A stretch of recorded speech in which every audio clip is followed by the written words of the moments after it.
Hola, ¿qué tal chicos? Muy buenas tardes o muy buenas noches, espero que se encuentren muy bien. Bueno, lo prometido es deuda, les voy a hacer un video de la guía de temas selectos de Química 2. Primero que nada, les agradezco su paciencia, su cariño, su atención siempre en las clases, a pesar de que hemos tenido diferentes ocupaciones y actividades. Pero créanme lo que se les va a valorar y se les va a recompensar más en esta materia y más de mi parte. Eh, bueno, principalmente y de manera esencial quise yo abordar el tema de balance de reacción, abordarlo todo en una sola diapositiva para que no batallemos, ¿sí? Vamos a ver si de esta forma queda un poco más sencillo y traté de que fuera un ejercicio más simple para que pudiéramos hacerlo, por ejemplo, al final en la calculadora. Ya ven que a veces tenemos problemas con este resultado. Para hacerlo de manera pausada, primero lo de arriba elevado al exponente, después hacemos las operaciones de multiplicación y exponentes de abajo y luego ponemos los valores con 4 decimales después del punto o después de 3 decimales y luego ya hacemos la división. ¿Qué quiere decir? Hacer las operaciones por separado para que no haya fallas con las calculadoras que tienen alfa, científico, este, em, gráficas y demás. Entonces traté de hacerlo así. Espero que ya quede conforme a lo que ustedes necesitan y lo que necesitamos para el examen. Igual yo voy a asignar un problema igualito en el examen, así que no deben de preocuparse. Ok, bueno, aquí tenemos que debemos de encontrar el balance químico de la siguiente ecuación. ¿Sí? Tenemos esta ecuación de aquí, esta ecuación de aquí. De antemano tenemos que de ella nosotros tenemos que esta sección corresponde a los reactivos y luego la sección de color morado va a corresponder a los productos. ¿Ok? Aquí nosotros tenemos también los valores a los que se van a elevar a una potencia los resultados de mol por litro. ¿Qué quiere decir esto? Por ejemplo, aquí tenemos 3 y tenemos 2. Quiere decir que esto se va a elevar al cubo y esto cuando tengamos ya los valores se va a elevar al cuadrado. De manera sencillita. Bueno, veamos. El problema nos da esa ecuación y nos da que todo esto va a estar en un volumen de 3.5 litros. ¿Ok? Todo eso eh, con unas cantidades de, de los productos de esta forma. En ese 3.5 litros tenemos 28.02 y 2.016 gramos de cada uno de los productos. Y de los reactivos, chicos, tenemos nosotros 17.03 en 3.5 litros. Si se fijan ahí tenemos gramos en litro. ¿Qué queremos nosotros? Tenemos que obtener mol por litro. Lo primerito que debemos de hacer, lo primerito antes que nada, es determinar las masas atómicas. ¿Sí? Las masas atómicas, esto nos ayudará a ir convirtiendo poco a poco. ¿Sí? Nos va a ir ayudando a convertir poco a poco. Ahí está. ¿Sí? Las masas atómicas. Ok, de manera individual, el peso de cada elemento, ahí lo tenemos. El nitrógeno vale 14, el hidrógeno vale 1, de manera individual. ¿Qué quiere decir? En el ambiente, cuando están dispersos, tienen esos pesos de uno por uno. Pero ¿qué pasa cuando tenemos más peso o menos? ¿Cuántas bolitas, moléculas o porciones vamos a tener? A eso se refiere. Ok, vamos a determinarlo. Ahí está. Las masas atómicas serían 14 más 14, o sea, dos veces el peso de para determinar que fueron 28 gramos por mol. Y luego del hidrógeno, como son dos, también lo vamos a sumar dos veces, 2 gramos por mol. E igualmente lo vamos a hacer con el, con el amonio. Vamos a hacerlo tres veces con el hidrógeno y una del nitrógeno. Una vez del nitrógeno, 3 veces del hidrógeno, ¿sí? Entonces nos sale a 17. Proporciones, con el primero nos sale a 28, con el hidrógeno nos sale 2 y con el amonio nos sale 17 gramos, ¿sí? Después, cuando ya tengamos las masas atómicas, estas las vamos a convertir, con una regla de 3, los gramos los vamos a convertir a moléculas, utilizando las equivalencias. Por ejemplo, este de arriba. Voy a encerrar el que voy a usar, ¿ok?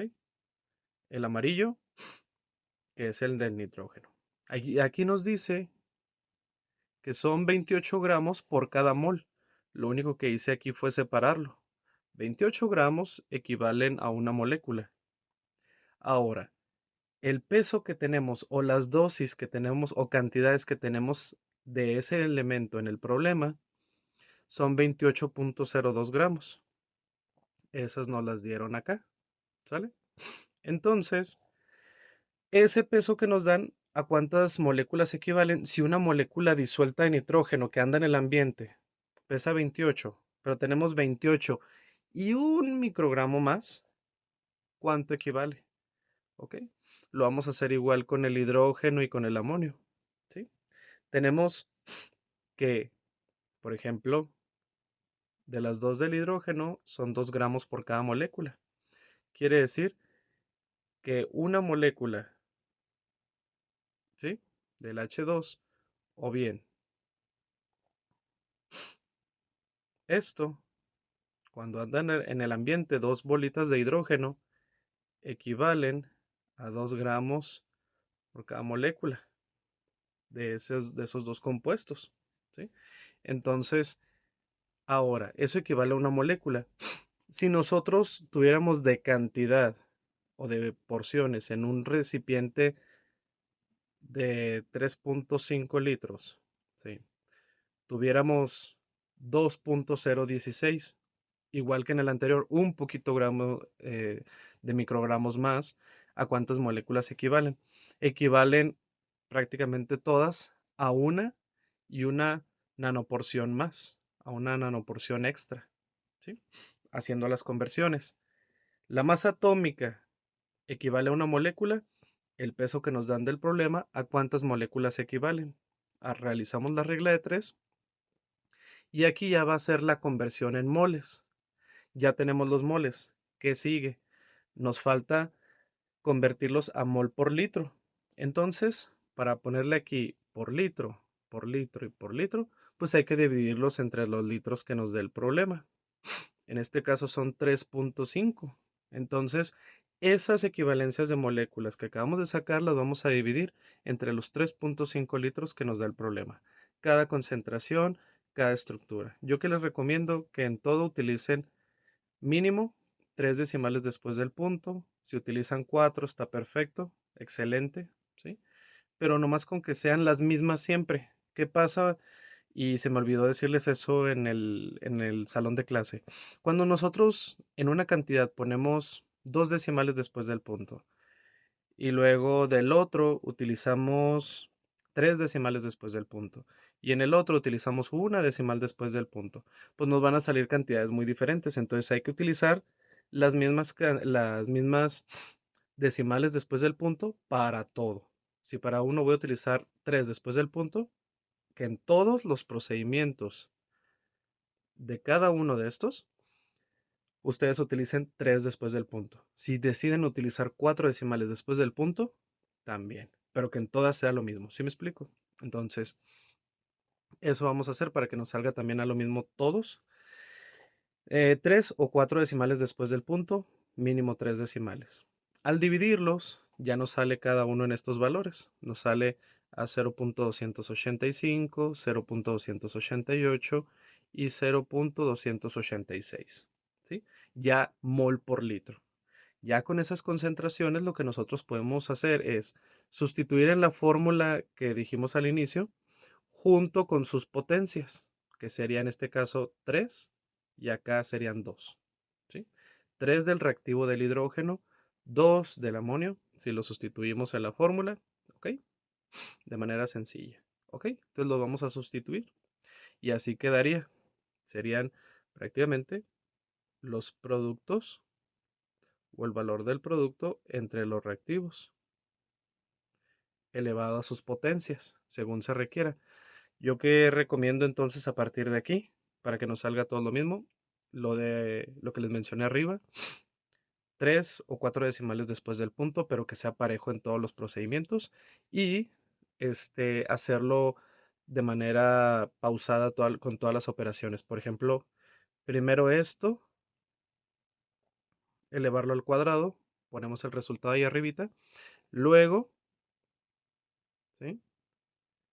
Para que no nos salga tan reburujado todo, y luego, después vamos a elevar esto al cubo y luego lo multiplicamos por este valor. Y luego ya hacemos la división de lo que salió arriba entre lo que salió abajo. ¿Cuántas cantidades ponemos? Ya saben, 3 después del punto o 4 después del punto, pero que sean ambas, ¿sí? Que sean ambas tanto en el numerador como en el denominador, ¿sí? Y les puede salir 3.34, 3.44 y está totalmente correcto, ¿sí? Por las decimales que pueden subir el valor de las unidades después del punto, ¿sí? Entonces no hay ningún problema en ese aspecto. En esos valores sería lo correcto. Comprueben, tómenle foto, ahí está, analícenlo y nuevamente les agradezco tanto su paciencia y tanto su trabajo conmigo, les agradezco muchísimo. Créanme lo que me preocupan, me interesan y quiero seguir trabajando para ustedes. Luego tenemos, chicos, yo iba a empezar a explicar en el salón de clases lo de la termodinámica, electroquímica, que básicamente es el movimiento de la energía y del calor, ¿sí? Si nosotros tenemos aquí, se lo voy a explicar así a grosso modo. Tenemos un recipiente, el cual va a recibir calor, energía y peso, a lo mejor, de otro recipiente. Estos dos van a estar intercambiando entre ellos, ¿sí? Factores que alteren la velocidad de reacción, como lo veíamos antes, que en este caso vamos a analizar el calor, que el calor está delimitado por la letra Q. Entonces, los factores que pueden delimitar el intercambio de calor entre estos dos recipientes puede ser la masa en gramos de alguna sustancia o de algún reactivo que se encuentre en este depósito, una constante, que la constante siempre se las voy a dar yo en el ejercicio. La constante es la capacidad que va a tener el reactivo para ser absorbido en ese recipiente, ¿sí? Y la variación de temperatura, la variación está bien sencilla. Es que siempre en los sistemas, por ejemplo, vamos a tener una, se lo voy a poner con el color negro. Ay, ok, ahora sí. Siempre vamos a tener en un sistema la temperatura que fue al inicio de cuando prendimos la mechita para calentar un reactivo, por ejemplo, y la temperatura final, que fue cuando ya se enfrió, ya se equilibró el sistema, este, ya está en su etapa final de reacción. Entonces, ¿qué hacemos para delimitar la diferencia de temperatura? Restar la temperatura final menos la temperatura inicial. Así es como sabemos la variación de temperatura para sacar un promedio. Lo último menos lo primero. O la temperatura 2 menos la temperatura 1, que es lo mismo, ¿sí? Básicamente así. Son factores que alteran el intercambio de energía o calor, ¿sí? A eso se refiere. Dependiendo de lo que nos estén pidiendo, pero por ejemplo aquí, en este ejemplo, nosotros tenemos calcular el calor necesario. Sale, calor necesario, nos están pidiendo Q, nos están pidiendo de antemano, ¿sí? Ahora fíjense. Y es el calor necesario para aumentar la temperatura de 86 gramos de hierro. ¿Qué es esa? La masa. Ya nos están dando la masa. Desde 33 grados centígrados, que es la temperatura inicial, ¿sí? Esa es 33. Hasta, o sea, el punto final, la última, la temperatura final va a ser de 76 grados. Entonces, ¿qué vamos a hacer ahí primero? Se restan 76 menos 33 grados para sacar el balance o el promedio de temperatura, ¿sí? Y luego, este, ahora sí, con una capacidad calórica constante, que es la letra C, de 0.113. Esa es la capacidad que tiene. ¿Qué hacemos nosotros nada más? Multiplicarlos. ¿Sale? La capacidad calórica, ahí se me pasó ponerla, pero casi siempre viene en gramos por calorías por grados centígrados. ¿Sí? ¿Qué va a pasar ahí? Se van a eliminar gramos con gramos, ¿sí? Grados centígrados con grados centígrados de la capacidad calórica. ¿Y qué me quedan? Calorías. El calor se va a medir en calorías. Por ejemplo, aquí lo vemos en estos dibujos. Va a haber una absorción de energía y en otro se va a liberar. La capacidad que tiene un sistema para liberar energía y luego otro que tiene para captarla. Lo vamos a ver más adelante en el salón de clases. Exotérmica, cuando la libera al exterior, a eso se refiere. Yendo hacia el interior, ¿sí? Cuando absorbe energía. Entonces ahí como queremos determinarlo, muy sencillo. En este problema, la multiplicación nos sale a 417.87 calorías. Es positiva, ¿sí? Quiere decir que absorbió calor. Si fuera negativo, quiere decir que perdió calor, ¿sí? A eso se refiere. Ok, bueno. Esto sería un sistema del cómo distribuye o absorbe calor en base a los factores que se encuentran en el medio, en el sistema, en los reactivos, que en este caso son masa, que antes lo veíamos como concentración, temperatura y en este caso calor. ¿Sí? Cuando muy al inicio veíamos los factores de velocidad de reacción. Este sería un ejemplo de ellos. Ahora hay otra forma de interpretarlo. Estos eran factores externos. Ahora, ¿qué pasa cuando hay factores internos? Como para obtener el mismo calor, hay una variación de unidades, ¿sí? O es variación de energía que utiliza en el sistema. Esto pasa mucho en los circuitos, en, en las reacciones que se libera oxígeno, energía, en las reacciones electroquímicas, de pilas, de litio, etcétera. Y la W, que significa del trabajo o fuerza que se le agrega al reactivo, ya sea una presión, un empuje, un jaloneo. Sí, es un tipo de trabajo. Está como W porque es work. Entonces, en inglés. Entonces, por la inicial. ¿Sí? Entonces, ¿aquí qué tiene que ver? Factores ya más internos. Trabajo, variación de unidades de energía para determinar el calor que se distribuye en un sistema. ¿Ok? Estos principios son delimitados por el principio de Chatelier.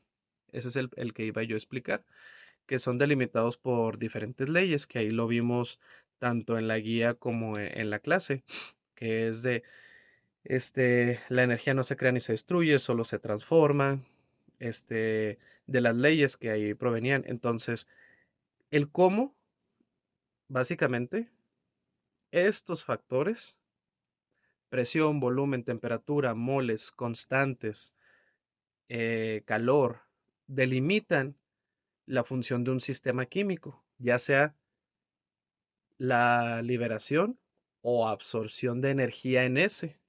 ¿Ok? Básicamente. En depósitos de gas, de líquidos, como lo vemos en la vida cotidiana. ¿Sí? Entonces, ah, en este problema sería delimitado de la misma forma. Nomás déjenme veo. Ok, este era el otro problema. Ok. En este problema delimitado es como si yo les dijera, ok, tenemos, por ejemplo, tenemos en un sistema, mejor con este color, tenemos un sistema el cual hay un reactivo aquí de color azul, ¿sí? Y ese reactivo, fíjense muy bien, recibió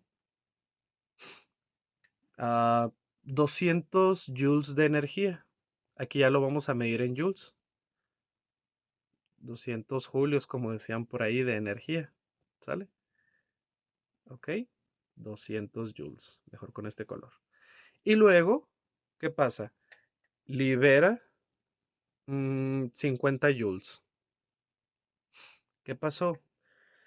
Al liberar los joules, chicos, este tiende a tener un valor negativo porque los libera, los pierde en dicho sistema. Caso contrario, cuando lo recibe, es de estructura positiva.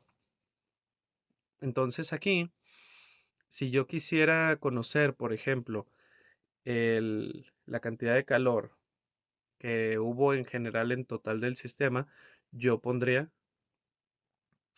200 más el valor, ¿sí?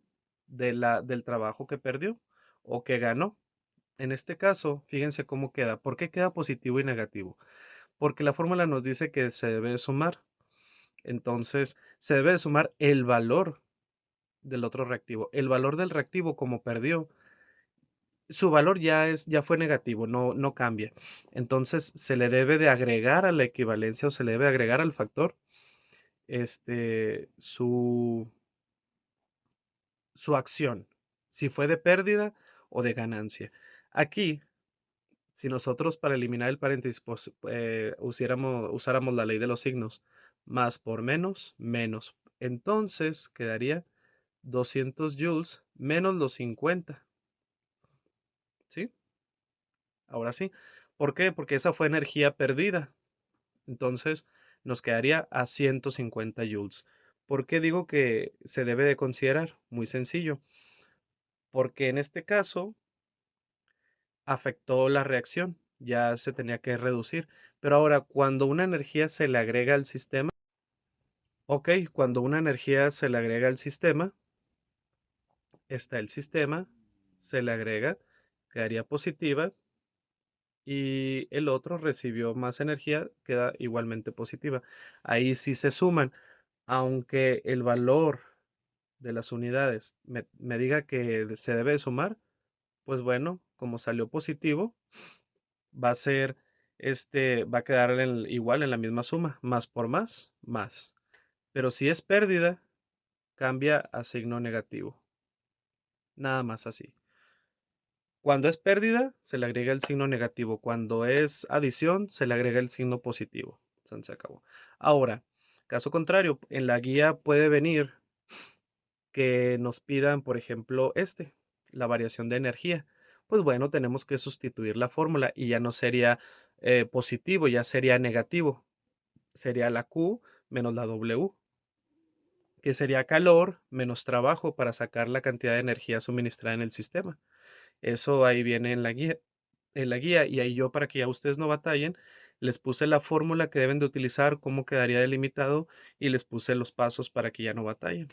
¿Sí? Nomás cuiden. Cuando tengan duda, respeten nada más el signo de la fórmula. ¿Sí? Respeten el signo de la fórmula y si el valor es negativo, pónganlo en un paréntesis, hagan la diferencia de signos o la ley de los signos y listo. Si llegan a tener dudas sobre ello. Igual yo prácticamente en el sistema y en el examen yo les voy a indicar si es positivo, si es negativo, si es W, si yo ahí les voy a indicar sin problema. Ok, bueno, hay otra estructura. Igual, considerando los diferentes factores que alteran un sistema, este es similar a la ley de los gases. Considera, chicos, como lo vimos en el anterior, número de moles, ¿sí? Considera número de moles, considera presión con la letra P, presión, considera temperatura. Si se fijan, no ha cambiado mucho, nomás cambia como que la estructura de la fórmula para considerar todos los factores que pueden intervenir. R, que R vuelve a ser constante, ¿sí? Que vuelve a ser un constante radical. Siempre se los voy a dar yo en el problema. Eh, Antes se manejaba con la letra C, ahora se maneja con la letra R. Y esto en lo anterior era más para líquidos. Esta sería más para gases. Por eso esa es la diferencia para una fórmula y otra. Al ser gases, se deben de considerar más factores porque el gas es volátil, está disperso, y el líquido se le consideran menos factores porque es algo que se puede medir más fácilmente. ¿Sí? ¿Ok? Aquí tenemos un ejemplo. En este depósito nos pide calcular la presión del recipiente. Pues bueno, calcular la presión, vámonos con esta fórmula. ¿Sí? Esa de ahí. Igual en la guía ya se las puse la fórmula a cada uno para que no batallen, pero vamos a utilizar esa, que nos dice número de moles por el radical constante o la constante del recipiente del gas, ¿sí? Por la temperatura. Aquí ya no va a haber variación de temperatura, va a ser una temperatura lineal, una temperatura única, entre el volumen del recipiente. Vean aquí, el cual se encuentra en un volumen, perfecto, ya nos dio volumen, ¿sí? De 35 litros. Y 8.9 moles, número de moles, todo en un conjunto de temperatura de 24 grados centígrados. Y una constante radical de 0.082. Si nosotros sustituimos en la fórmula, nos quedaría 8.9 por 0.082 por 24 entre 35. Aquí sí lo podemos hacer con doble paréntesis, sin problema alguno, y nos saldría a 0.5004 o 0.500, ¿sí? Si decidiéramos tres decimales después del punto, ¿ok? Y aquí es bien sencillo con la presión. Se puede medir en atmósferas. Siempre en los depósitos se miden en atmósferas, ¿sí? A todo dar ahí podemos ponerle, ¿sí? ATM. Y hasta aquí sería de una estructura de lo que nos tocaba ver. Como les comentaba en el salón de clases, prácticamente lo más difícil era, era este tema de balance de reacción. En lo demás era, considerando factores externos, sustituir para ver hacia dónde fluye el calor. Si fluye hacia afuera, si fluye hacia adentro el calor, ¿sí? Conforme a la estructura. Y luego aquí, si libera energía, si absorbe energía en base a la fórmula. Aquí, ¿qué tanta presión vamos a tener en un gas? ¿Qué tanta concentración en moles? ¿Qué volumen tiene concentrado un reactivo determinado de un gas? ¿Sí? ¿Qué temperatura tiene? ¿Sí? Aquí son los factores de manera ya individual conforme al ejercicio. Entonces los invito a completar la guía. Les agradezco mucho, sin problema. Voy a quedar al pendiente por cualquier cosa que necesiten ahí antes del examen, un mensajito o algo que requieran. Pues les agradezco mucho por todo su trabajo. Háganlos con toda la tranquilidad y toda la alegría del mundo. Les va a ir muy bien y les deseo mucho, mucho éxito. Hasta luego y excelente inicio de semana.